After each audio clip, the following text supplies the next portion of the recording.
तुमचं आता जे वयोगट आहे ते नेहमी 18च्या पुढे म्हणजे तुम्ही 35च्या आत आहे. Yes or no? हे वय इतकं अमेझिंग असतं. ह्या वयात आपण कोणतीही गोष्ट ठरवली की 100% होऊ शकते. Yes or no?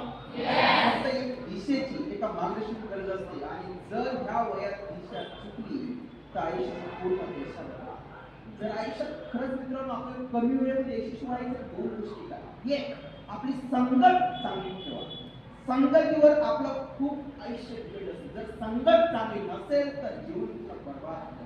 कारण संगत तशी, रंगत तशी, मनस्थिती तशी, परिस्थिती तशी, मानसिकता तशी वास्तविकता. आणि मनुष्याने काय करायचं? प्रत्येक मनुष्यानं प्रेझेंट मध्ये जगलं पाहिजे. असं म्हणतात past is history, future is mystery, but present is gift. काय इतिहास आहे, फ्युचर रहस्य आहे, पण आता काही ते चालू जीवन. अभ्यास करता सुद्धा आपण अभ्यास करतो, पण जसंही आपला अभ्यास 30 मिनिटं होतात